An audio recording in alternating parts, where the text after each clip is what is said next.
Hi everybody, are you ready? It's time for the big reveal. What does my studio look like now? So I'm gonna plug in the video that I took when it just got finished, and then when I come back I'll remove my background here and you can see what it looks like in real time after a week of working in it. So I hope you enjoy what it looks like now. I'm super excited. Here we go. Just as a reminder, this is where we started, and crazy chaos. Hello, everybody.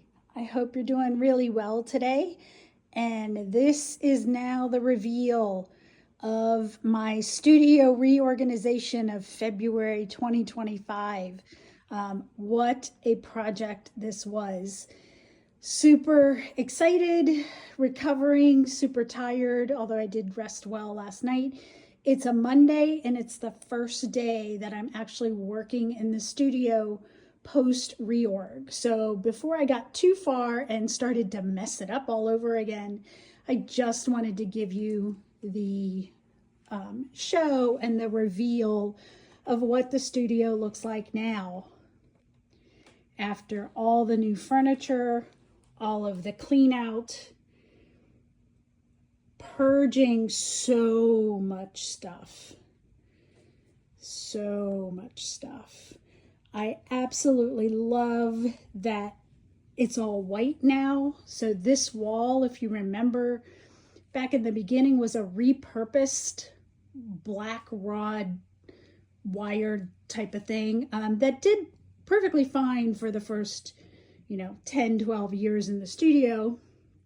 But now I feel like I've grown up. I said that to my husband last night. I walked in and just looked at everything and I feel like I've grown up in this whole process. And I'm just excited. It just feels new, even though I'm going to say half of it is new.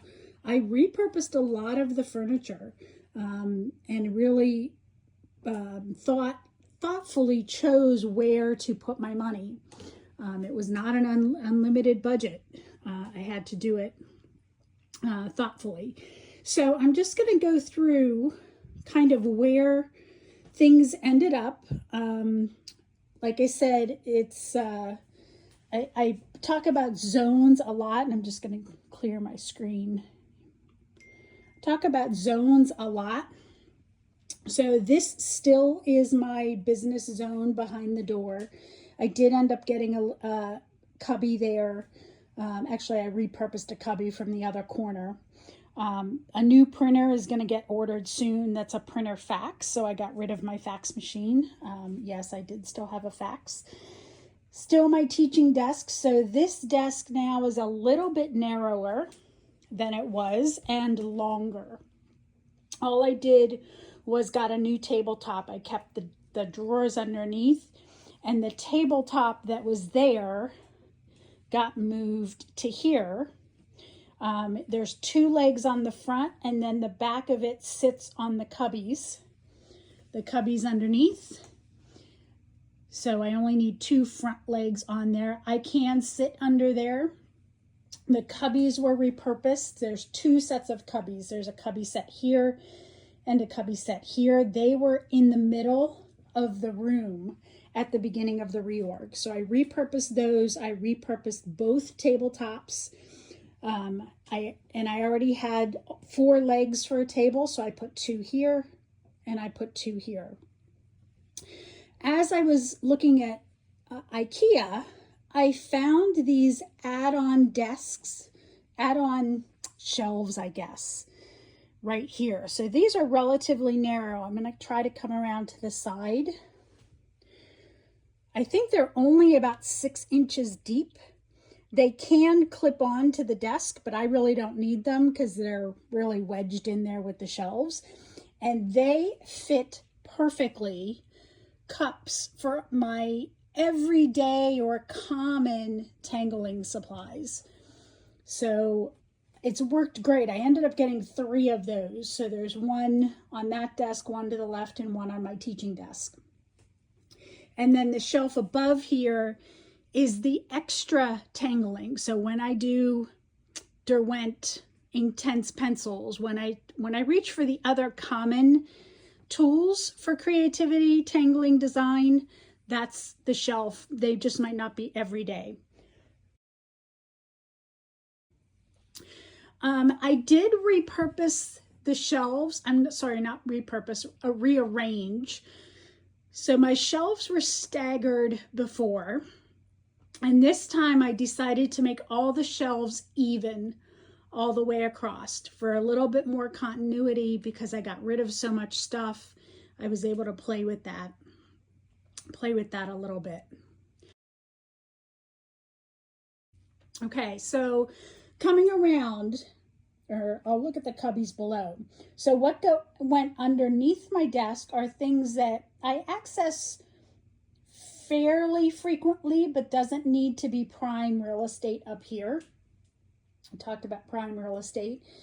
And then under here, so this desk is going to be more non-tangling, other mediums, scrapbooking, paper crafts, mixed media, bookbinding, anything like that. So as I come around here, stamping, this area becomes those elements. So this zone is kind of my creative playtime, stamping, my watercolor cart, my ink stamping cart, all of that.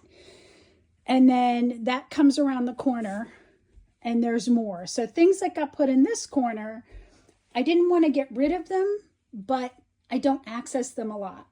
So anything in that corner, anything way at the top are old projects that I don't want to get rid of yet, old tools I don't want to get rid of yet, but they don't need to be prime real estate. Coming around to my cabinets, this is what I'm so excited about. And the look of this is, I just love it. Yes, there's a lot of stuff on there, but I don't mind that because when I go up close to this, there are things that I treasure in one form or another. Right here, that picture back there is a picture of my grandmother with my mom and her brother. My mom's in the little bonnet there. That was a project I did years ago on ceramic tiles with photos. So put that up there. There's things that I've tangled here that are some of my favorites. For those who attended the retreat, you're going to see sprinkled throughout the studio the crocheted animals that we had. You see the little penguin sticking out right there. I love it. And then on the bottom shelf, I have such lovely tangling friends and memories of events. So this shelf mainly, there are some things of mine in there too, but these are things that people have gifted to me or trigger memories of a friend, things like that. And I just have to show you that it's guarded by needle felting. This is Kim Van Zyl. So she needle felted me a few years ago, these gnomes. So there's one there coming across and there's one there. So I just love the whimsy of putting them on that shelf, guarding the treasures in there. So, you know, this will evolve. I'll take things off. This is all my journals, leather journals, handmade journals, more display shelves. I have a friend who does quilling, Buffy Albright. She's Paper Petites, and she quills that. If you go in and look at this, that is all quilling, my friends. And she just has a beautiful hand. And then down here, affirmation decks, crystals. My mindfulness area ended up over here. Here's my little library, my old classes that I've taught, references, the great megaphone that I won. And I haven't added my pen to it yet, but it's coming now that it's and a place of honor. And then this wall ended up becoming storage. So I got one big closed door unit, which I needed. And this is my pens, extra pens, pencils, class supplies, all that type of stuff that I really don't want to see every day. I just wanted a big space to do it, to put it away. And then this is the cubby that used to be on the back wall. And there's miscellaneous things. Again, the more used an item is, the higher up on the shelf it is. So this is my tangle binders with my work in it. Papers that I use commonly, reference books. I have one shelf dedicated to just books for inspiration, things I find at treasure hunts, flea markets, get a wacky idea and find a book about it. That goes on to those two shelves. So when I'm ready for brainstorming time, I'm not searching around my office for those things. They're all in one place.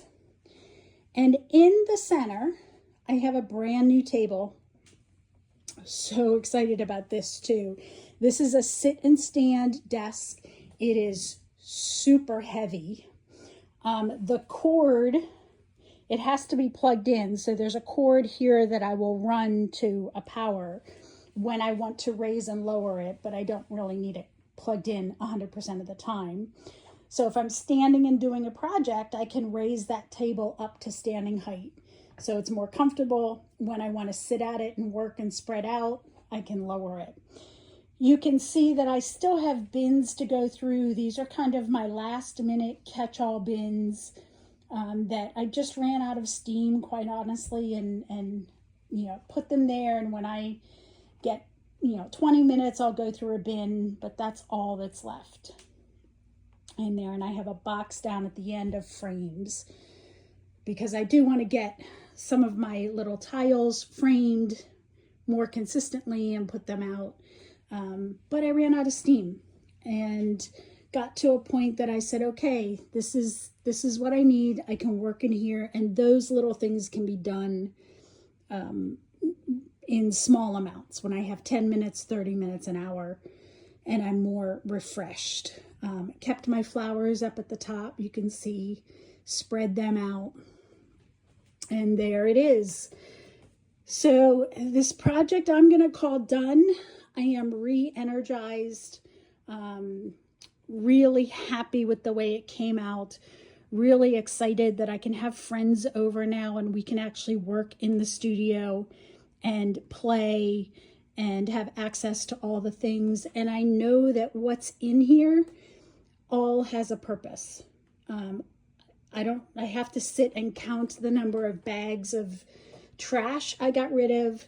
And I know it was 2 carloads full of donation. I have not, at this point of the video, I haven't recorded the other carload yet. That's probably going to be tomorrow. So there we are. I hope you enjoyed this little series. I hope you got all kinds of tips that you can do in your studio. I hope it inspired you, and I hope you create in a space for yourself that just makes you happy and lets your creativity flow. Thanks for watching. Have a great day. Bye.